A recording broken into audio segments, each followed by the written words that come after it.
Bonjour à tous, je m'appelle Anne-Gaëlle et je travaille à la Nef des Sciences à Mulhouse. Aujourd'hui, je vous propose de rencontrer Marcel Libert. Marcel Libert est pharmacochimiste, chercheur et directeur du laboratoire d'innovation thérapeutique. Et nous sommes ici sur le campus d'Illkirch-Grafenstellen.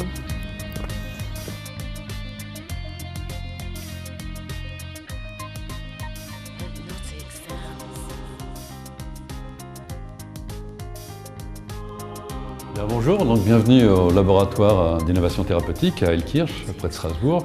Nous sommes à la faculté de pharmacie et je vais essayer, dans les 20 minutes qui viennent, dans la demi-heure qui vient, de vous expliquer ce que l'on fait au laboratoire. Donc, notre laboratoire, c'est le laboratoire d'innovation thérapeutique. On regroupe en fait une centaine de personnes et sur cette centaine de personnes, il y a différentes compétences. Il y a des chercheurs qui font de la chimie, des chercheurs qui font de la chimie appliquée à la connaissance du vivant. Il y a des gens qui s'intéressent aux substances naturelles, qui vont extraire les substances naturelles. Il y a des personnes qui font de la biologie sur des cellules et aussi sur des animaux. Et puis enfin, on a une équipe qui fait de la modélisation moléculaire, c'est-à-dire c'est des gens qui essayent de représenter de manière virtuelle des molécules. Donc qu'est-ce que l'on fait dans ce laboratoire? On a 2 ou 3 missions. Une bonne partie des chercheurs du laboratoire sont en même temps enseignants, donc on enseigne à l'université, à la faculté de pharmacie, et puis le reste de notre temps, à peu près les 2/3 de notre temps, eh bien, nous faisons de la recherche. Notre laboratoire s'intéresse spécialement au vivant. Donc on est en faculté de pharmacie, ce qui nous intéresse, c'est de comprendre le vivant.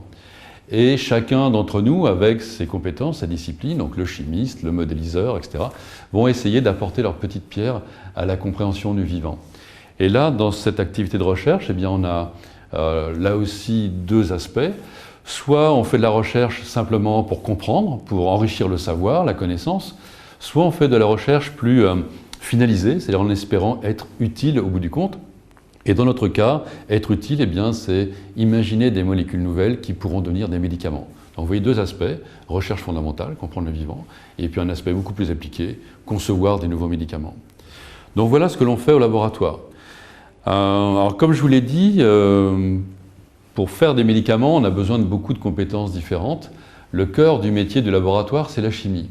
Alors vous voyez peut-être pas bien le lien qu'il peut y avoir entre la chimie et le vivant, et peut-être avant de démarrer à vous parler d'un sujet particulier, je vais peut-être vous dire, ce qu'on vous a jamais dit, c'est que vous êtes des gros tas de molécules. Nous sommes tous des gros tas de molécules. Vous comme moi, nous sommes faits de molécules. Nous sommes constitués à peu près à 60% d'eau. Il y a d'eau aqueuse, après il y a à peu près 15 kg d'os cette fois-ci, et puis le reste, à peu près 15 kg, les muscles, les organes, etc., le cerveau, tout ça c'est de la matière organique, c'est des molécules organiques, des molécules qui tiennent ensemble, qui sont venues s'assembler, qui se frottent les unes aux autres, et qui, pendant qu'elles sont assemblées, eh bien, constituent ce que nous sommes. On respire des molécules, on sécrète des molécules, on pisse des molécules, voilà. Et entre-temps, le petit tas que vous connaissez, votre voisin d'à côté, vous-même, nous sommes des tas de molécules. Ce qui est très important, et très important de prendre conscience de ça. Pourquoi? Simplement, ça veut dire que tout ce qui se passe en nous, tout ce qui se passe dans un être vivant, c'est de l'interaction entre ces molécules. Donc si on veut comprendre le vivant aujourd'hui, ou si on veut agir sur le vivant pour le soigner, par exemple, eh bien, il va falloir descendre jusqu'au niveau moléculaire. Et ça, c'est nouveau. C'est-à-dire que jusqu'au début du XXe siècle, on regardait qu'un corps était fait d'organes, de tissus. À partir de Louis Pasteur, on a commencé à comprendre qu'il y avait des cellules, et puis vraiment descendre au niveau moléculaire, ça date à peu près des années 1950-1960. Et là, la recherche est donc moléculaire. Et qu'est-ce qui s'est passé en recherche depuis 2000 ans? C'est qu'en gros, on essayait d'aller depuis le plus complexe, prendre un être vivant, le regarder dans sa complexité, et puis on a essayé de le décomposer en éléments, et l'élément le plus fin qu'on ait trouvé aujourd'hui, c'est la molécule. On connaît pratiquement toutes les molécules qui existent dans un corps humain, depuis notamment le décryptage du génome humain. On connaît tous nos gènes, on connaît tous nos hormones, nos métabolites, on connaît tout ça. Eh bien, il reste un chemin extrêmement long à parcourir aujourd'hui, qui est de partir de la connaissance de tous ces éléments moléculaires pour comprendre comment ils interagissent les uns avec les autres pour donner des réponses complexes. Des réponses complexes au niveau de la cellule, au niveau du tissu, au niveau de l'être humain, de la société, etc. Et ça, clairement, ça va nous prendre des milliers d'années pour arriver à comprendre comment ces molécules peuvent interagir pour donner des réponses complexes, comme une pensée, comme un sentiment, comme le mouvement d'un muscle. Voilà, il y a encore énormément de travail à faire. Donc voilà pour le contexte. Dans ce contexte-là, sur quoi travaillons-nous? Eh bien, au laboratoire, on travaille sur plusieurs pathologies. On travaille sur le cancer ou les cancers. On s'intéresse aux cellules souches qui permettent qui permettront de guérir le cancer. On s'intéresse à des maladies négligées, des pays en voie de développement, comme des maladies parasitaires par exemple. On s'intéresse aussi au système nerveux central. Et dans le système nerveux central, on s'intéresse à la douleur. Vous savez qu'aujourd'hui, pour soigner la douleur, on ne connaît que la morphine et c'est pas terrible. Donc on essaie de trouver des meilleures molécules que la morphine pour s'attaquer à la douleur. Et puis on s'intéresse également à des pathologies comme l'autisme. Donc voilà les choses utiles, entre guillemets, sur lesquelles on travaille. Et puis ce qu'il y a de bien lorsqu'on est à l'université, c'est qu'on a la liberté de se poser des questions qu'on ne pourrait pas se poser dans l'industrie, par exemple. Nous sommes absolument libres de choisir nos sujets de recherche à partir du moment où on a l'argent pour travailler dessus. Donc ça, c'est une autre histoire. Mais en gros, puisqu'on a cette liberté de choisir nos projets de recherche, les questions que l'on se pose, on peut se poser des questions sur la vie, sur la mort, sur la maladie, et c'est ce que font classiquement tous les laboratoires. Et ici, parmi tous les projets de recherche sur lesquels on travaille au laboratoire, on s'est posé une question un petit peu particulière. On s'est posé la question, mais finalement, qu'est-ce que c'est que l'amour ? L'amour, comment ça marche? Est-ce qu'il y a des mécanismes biologiques? Est-ce qu'il y a des mécanismes moléculaires qui viennent sous-tendre un sentiment amoureux? Et ça, c'était le début d'une histoire particulièrement intéressante pour nous, parce que ça nous a amené à interagir avec des personnes qui ont des compétences extrêmement variées. Alors, ce qu'il faut savoir, c'est que cette question de l'amour, on ne se l'était absolument pas posée jusqu'aux années 2000 à peu près. Jusqu'aux années 2000, il n'y avait strictement rien dans la littérature scientifique. Lorsqu'on faisait une recherche sur l'amour dans la littérature, pratiquement rien n'avait été publié. On a trouvé 2-3 publications. Et effectivement, on comprend pourquoi, parce que c'est extrêmement difficile d'aborder une thématique comme ça. Lorsqu'on attaque le cancer, on va prendre des cellules cancéreuses, on va essayer de comprendre ce qui se passe dans un cancer. Lorsqu'on s'attaque à des choses moins palpables, comme l'anxiété par exemple, ou la dépression, ou la schizophrénie, ça devient un peu compliqué. Il faut bien définir ce que c'est que l'anxiété, il faut bien définir ce que c'est que la dépression, que la schizophrénie. Et bien pour l'amour, c'est là qu'a été le premier problème, c'est définir qu'est-ce que c'est que l'amour. Et là, vous voyez que la question est extrêmement complexe, je ne sais pas si vous l'êtes déjà posée, mais en tout cas, derrière la notion d'amour, on peut mettre beaucoup de choses différentes. Il y a l'amour passion, c'est la première chose qui va vous venir à l'esprit. On tombe dingue amoureux de quelqu'un et d'un seul coup, vous êtes complètement focalisé sur la personne, vous ne pensez plus qu'à elle, vous êtes obsédé par la pensée de cette personne et vous avez envie de partager un maximum de temps avec elle. Cet amour-là, c'est ce que les Grecs appellent Eros. C'est-à-dire, on est poussé par un manque et on va rechercher à combler ce manque. Donc on a une sorte de pulsion de désir pour satisfaire un manque. Ça, c'est Eros. C'est l'amour classique. Par contre, vous dites aussi j'aime ou je t'aime, vous dites j'aime le vin blanc, j'aime mon ami, j'aime ma mère, et on n'est pas du tout dans le même cas de figure. Là, vous n'êtes pas en manque, vous vous réjouissez de quelque chose qui existe. Et les Grecs ont inventé un nouveau mot pour dire ça, enfin un mot spécial, pardon, qui sera le mot de philia. Donc il y a Eros pour l'amour passionné, il y a philia pour tout ce qui est amitié, se réjouir de ce que l'on a, plutôt que de courir après ce que l'on n'a pas. Un héros, c'est courir après ce que l'on n'a pas, et philia, c'est se réjouir de ce que l'on a. Donc vous voyez qu'au niveau des mécanismes psychiques, c'est complètement différent. Donc on peut imaginer qu'au niveau des mécanismes moléculaires, ce sera aussi différent. Et puis une troisième forme d'amour, que les Grecs appellent agapé, qui est l'amour universel de son prochain. Voilà, aime ton prochain comme toi-même, la charité, etc. Donc là aussi, c'est des mécanismes qu'on peut imaginer un petit peu différents. Donc on a essayé pendant pas mal d'années de bien définir quelle était la question. C'est toujours comme ça qu'on démarre un projet de recherche. Qu'est-ce que c'est que la question? Il faut absolument poser le problème de manière très claire. Donc qu'est-ce que c'est que l'amour? A priori, on était plutôt parti sur Eros, à essayer de comprendre ce qu'était Eros. Mais même là, une fois qu'on avait bien précisé la question, par quel bout l'aborder? Et il n'y avait strictement rien au niveau de la biologie qui nous donnait une petite piste pour travailler sur l'amour. Et c'est là qu'on a eu de la chance. On a un collègue aux États-Unis qui, dans les années 2000, s'intéressait au comportement maternel. Donc il étudiait des rats et il regardait le temps que le rat adulte passait à s'occuper de son petit, à le lécher, à le réchauffer, etc. Et comme ça, ou à parler d'ailleurs, à se parler l'un à l'autre, en langage rat. Donc c'est à émettre des couinements. Et puis un jour, il y a un de ses collègues qui lui a signalé qu'il connaissait des petits rats qui vivaient dans la nature. Ça pourrait être des campagnols, si vous voulez, chez nous. Et ces rats qui vivaient dans la plaine, était connu pour être absolument fidèle. Lorsqu'il formait un couple, c'était pour la vie.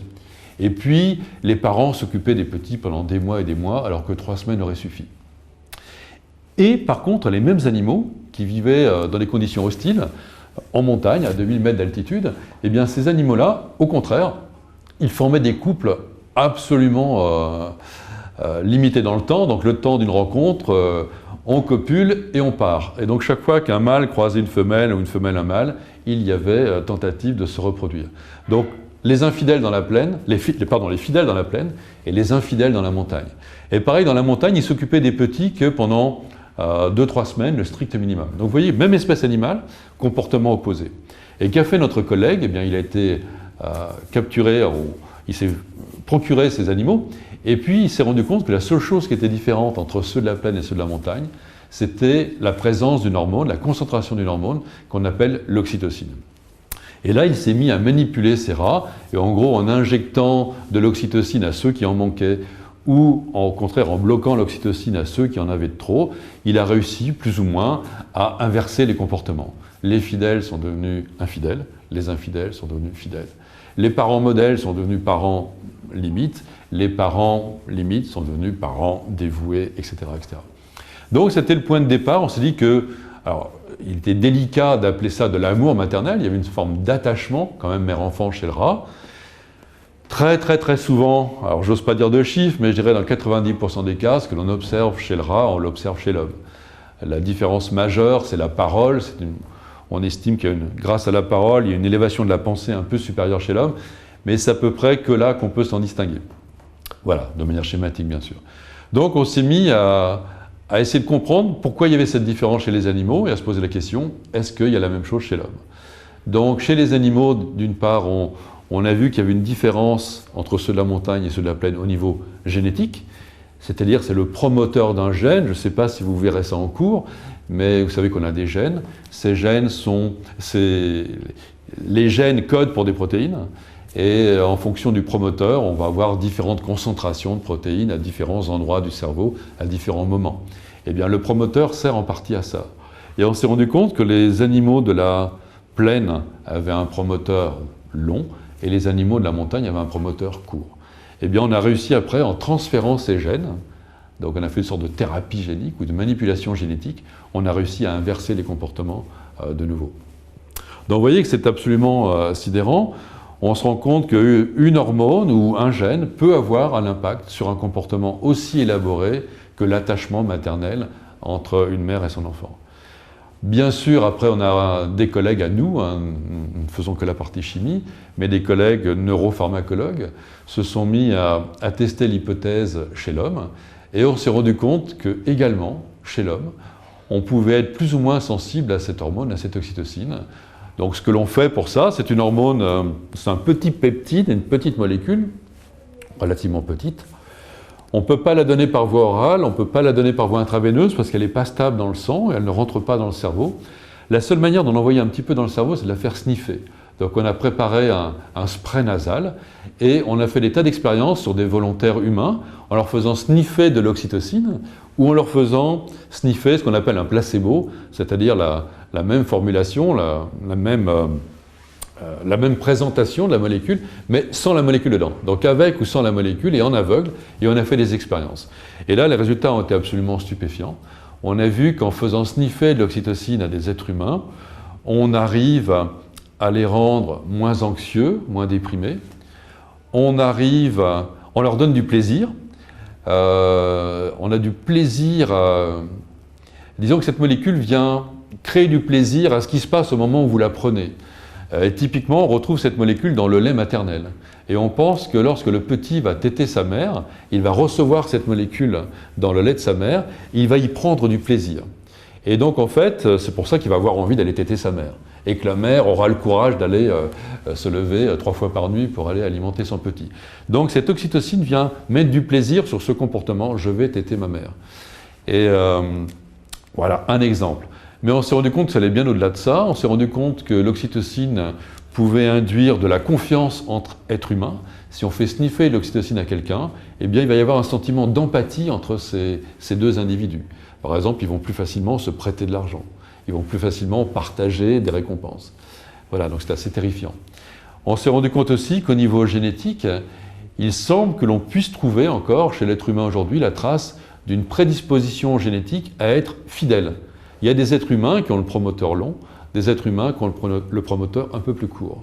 Et on s'est rendu compte de manière très très schématique, il faudrait prendre beaucoup de pincettes pour décortiquer ces résultats, mais en gros, de manière schématique, les êtres humains qui produisent de l'oxytocine ou les êtres humains qui ont le promoteur long pour le récepteur d'oxytocine seront plus généreux. Et notamment, on va les retrouver dans des associations caritatives, la Croix-Rouge, etc. Ces gens-là ont une prédisposition génétique à être généreux. Et puis, on se rend compte aussi qu'ils auront plus de stabilité dans le couple. Il y aura moins de divorces, il y aura une meilleure entente avec le conjoint dans la durée. Donc voilà ces prémices qui ont été trouvées chez le rat, autour de cet attachement parent-enfant. Eh bien, on retrouve ça chez l'être humain. Et on retrouve bien d'autres choses. On retrouve également, on a déjà vu pas mal de choses, on a vu que cette oxytocine permettait de produire du lait, permettait à la mère, provoquait les contractions du col de l'utérus et permettait à la mère d'accoucher. Et puis après, c'est présent dans le lait de la mère, ça va sceller un attachement affectif entre la mère et l'enfant. Et une chose extrêmement importante pour nous, c'est qu'on s'est rendu compte que si on privait un enfant rat, et peut-être on est en train de transposer ça au niveau humain avec des précautions, mais s'il y a un défaut d'oxytocine pendant la grossesse, ou voire un petit peu après, eh bien on vient perturber l'attachement mère-enfant, et au-delà de ça, l'attachement entre l'enfant et le groupe social. Donc chez un rat, si on bloque l'oxytocine, il ne va pas développer les contacts avec les rats de son groupe, ce qui va lui permettre de reconnaître son groupe, sa tribu, et de la distinguer de la tribu ennemie. Eh bien, s'il n'a pas d'oxytocine, il va perdre cette possibilité de décrypter les émotions. Et du coup, il ne va pas savoir s'il est entouré d'amis ou d'ennemis, il va se replier sur lui-même. Il ne va pas s'intégrer au groupe social. Et on a cherché ce que pourrait être l'équivalent chez l'homme, et on a pensé à l'autisme. Et effectivement, lorsqu'on est allé voir ce qui se passait dans le sang des autistes, on s'est rendu compte qu'il y avait un défaut en précurseur de l'oxytocine chez les autistes. Du coup, puisque l'oxytocine existait déjà sous forme de spray nasal pour faciliter l'allaitement, eh bien on s'est mis à faire sniffer de l'oxytocine à des enfants autistes. Et quand je dis des enfants, c'est entre 3 et 20 ans en fait. Et autisme, il faudrait aussi être prudent, on a fait sniffer ça à des autistes de niveau élevé, ce qu'on appelle des Asperger, c'est-à-dire des gens qui ont encore toute leur capacité mentale, mais qui ont des vrais problèmes d'autisme, des vrais problèmes de communication, de relations sociales. Eh bien un simple spray d'oxytocine, un sniff d'oxytocine, pour la première fois de leur vie, ces patients autistes se sont mis à regarder dans les yeux, ce qu'ils ne font jamais, leur interlocuteur. Ils ont eu la possibilité, pour la première fois de leur vie, de décoder des émotions, de décrypter des émotions dans un regard sur un visage. Savoir lire sur un visage si la personne en face de soi est un ami ou un ennemi, si elle est triste ou si elle est gaie, si elle est agressive ou au contraire sympathique. Voilà. Eh bien, les autistes n'ont pas cette capacité. Et c'est pour ça qu'ils sont terrifiés. Ils n'arrivent pas à construire leur personnalité en se confrontant au monde qui les entoure. Un sniff d'oxytocine, crac, le voile se lève, ils décryptent les émotions et ils peuvent interagir. Donc voilà, ce qui soulève évidemment beaucoup d'espoir pour traiter les autistes. Aujourd'hui, il y a une étude qui est financée par le gouvernement américain où on va faire respirer de l'oxytocine à plus de 300 enfants, je crois, pendant 4 à 5 ans. Et on va analyser les résultats, on va voir si effectivement cette oxytocine peut être utile pour eux ou pas. Donc vous voyez comment on est passé d'une question sur l'amour, comment on est tombé sur cette molécule, combien on se rend compte que cette molécule est active sur l'attachement mère-enfant, sur l'attachement entre adultes, mais aussi sur l'attachement d'un individu pour son groupe social. Donc cette molécule va bien au-delà du simple coup de foudre. Elle associe du plaisir, en fait, à tout ce qui est utile à la survie de l'espèce. C'est un petit peu ça que l'on retrouve d'ailleurs cette molécule-là. Il semble que la nature ait utilisé cette molécule pour associer du plaisir à tout comportement qui était utile à la survie du groupe, à la survie de l'espèce. Donc utile de pouvoir accoucher, de pouvoir allaiter son enfant, de pouvoir le défendre, de pouvoir le nourrir. Utile pour l'enfant de s'intégrer dans un groupe social, utile pour l'enfant après de retomber amoureux, d'avoir envie de reformer un couple avec quelqu'un, d'avoir du plaisir à embrasser quelqu'un, d'avoir du plaisir à faire l'amour avec lui, de pouvoir avoir une érection. L'oxytocine permet l'érection et l'oxytocine est associée au plaisir que l'on ressent lorsque l'on embrasse quelqu'un sur la bouche et que ça se passe bien, ou lorsque l'on a un orgasme par exemple, des bouffées d'oxytocine qui viennent associer du plaisir à ces moments qui sont utiles pour l'espèce. Donc voilà en gros ce qui a été découvert par l'ensemble de nos collègues biologistes depuis une quinzaine d'années maintenant. Et nous, que faisons-nous précisément au laboratoire? Nous sommes chimistes, donc ce que nous savons faire, c'est concevoir des molécules et fabriquer des molécules. Et après, on les confie aux biologistes qui vont les tester. Donc qu'est-ce que l'on essaie de faire dans ces cas-là? Eh bien, bien sûr, on s'est plutôt intéressé du point de vue thérapeutique à l'autisme. Donc ce qu'on essaie de faire, c'est des molécules qui iraient mimer l'oxytocine. Vous voyez que l'oxytocine, je vous ai dit qu'en fait, ce qui est embêtant aujourd'hui, c'est qu'elle ne marche pas par voie orale. On est obligé de la faire sniffer, c'est pas très commode. Et en plus, elle n'est pas très stable, elle a une durée de vie d'à peine 20 minutes dans le corps. Donc c'est une molécule qui est fragile, c'est une molécule qui ne rentre pas dans le cerveau.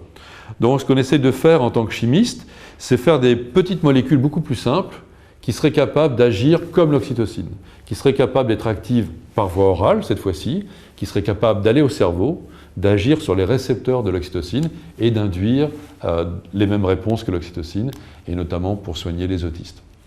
Donc voilà, alors les autistes, mais on pense aussi qu'il y a des possibilités pour aider les personnes qui sont anorexiques ou des formes d'obésité compulsive. En fait, tout ce qui est anxiété qui est lié au rapport social. Voilà. Donc on pense que ça va être utile pour tous ces gens-là. Donc nous essayons de faire des molécules qui vont mimer l'oxytocine. On essaie également de faire des molécules fluorescentes pour faire de la recherche fondamentale, pour en suivant nos molécules dans un cerveau, dans le sang ou sur des cellules, pour essayer de comprendre comment ça marche, comment elles vont interagir avec leurs récepteurs. Donc ça, c'est plus pour la recherche fondamentale. Et puis on essaie également de faire des molécules radioactives, donc de l'oxytocine radioactive ou des molécules qui vont mimer l'oxytocine radioactive. Et à quoi ça va servir? Alors c'est de la radioactivité qui n'est pas du tout dangereuse, hein, on vous rassure, mais vous allez absorber cette molécule radioactive et grâce à la radioactivité, on va pouvoir faire une sorte de radio, on va pouvoir suivre comment cette molécule va se distribuer dans votre organisme, si elle va dans le cerveau ou pas. Et grâce à ça, on espère faire du diagnostic, voir par exemple quel est votre degré d'autisme, ou voir quel est votre manque dans cette substance pour pouvoir essayer d'imaginer après des stratégies thérapeutiques. Donc voilà ce que l'on fait en partant de cette thématique qui était très particulière. On ne travaille pas que là-dessus au laboratoire, c'est une de nos thématiques. Mais cela nous amuse bien et on a cette liberté de pouvoir s'amuser à l'université, on n'est pas obligé forcément d'être rentable tout de suite. Donc là on se pose des questions plus fondamentales, qu'est-ce que c'est que l'amour? Et là on n'a absolument pas la réponse. C'est-à-dire qu'on ne sait toujours pas ce que c'est que l'amour dans sa complexité. L'amour, c'est extrêmement complexe. Ce sera vos gènes, ce sera votre histoire, votre culture, votre éducation, votre environnement, le hasard qui va faire que vous allez croiser ou pas croiser une personne. Donc l'amour, c'est atrocement complexe. Par contre, ce que nos collègues scientifiques et nous-mêmes avons découvert, c'est qu'une molécule, cette oxytocine, va venir moduler finalement votre sentiment amoureux, le renforcer ou l'affaiblir, le déclencher peut-être. Voilà, donc on n'a pas compris ce que c'était que l'amour, mais on a identifié une molécule et des mécanismes qui jouent un rôle clé dans l'amour. Et comme vous l'avez vu, donc dans l'amour, mais aussi dans des pathologies associées au lien social, comme l'autisme, comme l'anorexie, etc. Et là, on espère bien arriver, d'ici quelques temps, à trouver des molécules utiles. Où est-ce qu'on en est aujourd'hui? Eh bien, on a fait de la modélisation moléculaire, c'est-à-dire qu'on a représenté de manière virtuelle sur un écran graphique, on a représenté l'oxytocine elle-même, et puis la protéine dans laquelle elle va se fixer. On essaie de comprendre comment l'oxytocine va rentrer dans le récepteur comme une clé dans une serrure, en fait. Et on essaie de visualiser ça. Et pourquoi le faire? Si on comprend comment la clé se fixe dans la serrure, on aura une bonne base rationnelle pour concevoir une autre clé optimale, plus simple, qui fera le même travail. Donc on fait de la modélisation moléculaire, ça a été fait. Et aujourd'hui, on a déjà fabriqué une centaine de molécules. Parmi cette centaine de molécules, il y en a une qui marche à peu près, elle n'est encore pas idéale. Elle va bien mimer l'oxytocine sur son récepteur. Ça marche bien sur des cellules. Et on commence à la tester sur des modèles animaux. Donc là, on a des collaborations avec des collègues à Lyon, à Montpellier, à Tours. Et eux vont tester notre molécule sur des animaux normaux, mais aussi sur des souris mutantes. Il y a des souris, par exemple, que l'on peut rendre autistes. Par exemple, si on va supprimer tel ou tel gène, par exemple le gène des récepteurs de la morphine, on va supprimer le gène des récepteurs de la morphine, eh bien notre souris devient autiste. Elle a absolument tous les symptômes d'un autiste. Et on a démontré qu'en donnant de l'oxytocine, on redonne un comportement normal à notre souris. Et là, on va tester nos molécules à nous, voir si nos molécules font aussi bien. On travaille donc sur des souris mutantes. On a également un partenariat avec un collègue à Lyon qui travaille sur des singes. Donc là, il a toute une série de singes. Il a des singes amoureux, il a des singes qui se détestent. Donc on a tous les cas de figure. On a des singes amis, des singes ennemis, des singes amoureux. Et on leur donne de l'oxytocine et on voit qu'ils aiment beaucoup ça. Ça les rend plus généreux, plus empathiques, plus sympathiques les uns avec les autres. Peut-être 2 mots, si on a le temps. Par exemple, ces singes, on les a appris à jouer à des jeux vidéo. Ils viennent devant un écran vidéo, ils ont un petit joystick et ils ont une petite voiture à déplacer dans le labyrinthe. Et en fait, s'ils arrivent à mener la voiture à travers le labyrinthe et à arriver au point final, eh bien ils sont récompensés par des cacahuètes. Donc voilà, ça c'est un test classique, on peut tester la rapidité d'un singe à se déplacer dans un labyrinthe. Et ce qu'on fait avec l'oxytocine, c'est qu'on met 2 singes face à face. On les fait jouer l'un contre l'autre. Donc chacun a le joystick, l'écran, et hop, ils font la course, et le premier qui gagne des cacahuètes. S'il aime bien le singe d'en face, il va partager les cacahuètes. Il va lui dire, tiens, je t'ai battu, mais on partage. S'il ne peut pas blairer le singe d'en face, il a la possibilité d'appuyer sur un buzzer qui va envoyer un jet d'air dans le museau du singe d'en face, et qui va lui, juste pour l'agacer, du genre, je t'ai bien eu, c'est moi qui ai gagné. Donc voilà, donc avec des singes amis et ennemis, on arrive à regarder leur comportement, et on voit que on pense voir, ce n'est pas encore complètement démontré, mais on espère voir qu'avec l'oxytocine ou nos molécules, eh bien les singes seront toujours sympathiques, ils partageront toujours les cacahuètes plutôt que de s'envoyer des chic-notes dans le visage. Donc voilà où on en est au niveau avec les singes. Donc chez les chiens, on va faire tester nos molécules médicaments et également nos molécules radioactives pour faire de l'imagerie. Et puis on a également des contacts avec des malades, des patients. C'est ma collègue Angela Sirigu à Lyon qui a accès à des patients et qui fait des tests chez les patients autistes pour voir si l'oxytocine est réellement corrélée à la gravité de leur autisme. Et il semble que la réponse soit oui. Donc voilà à peu près où on en est aujourd'hui. Voilà un sujet sur lequel on est 5-6 au laboratoire. Nous sommes une centaine au laboratoire. Il y a à peu près 4 ou 5 personnes qui travaillent sur cette thématique en permanence. Et puis tout un réseau au niveau français et européen qui teste les molécules avec nous. Donc voilà un exemple de projet de recherche sur lequel on travaille. J'aurais pu vous raconter des histoires similaires sur le cancer, sur l'asthme, sur l'arthrite, sur toute une série de choses, la malaria, toute une série de pathologies sur lesquelles on travaille selon les mêmes méthodes, selon les mêmes principes. On pose la question scientifique, on essaie de comprendre les mécanismes biologiques qu'il y a derrière, et puis nous, chimistes, essayons de faire des molécules pour mieux comprendre ces mécanismes et puis pour soigner au bout du compte. Voilà, donc après cet exposé un petit peu bref et un petit peu succinct, ce que je vous propose maintenant, c'est de répondre à vos questions. Donc allez-y, je vous écoute et j'essaierai de répondre au mieux.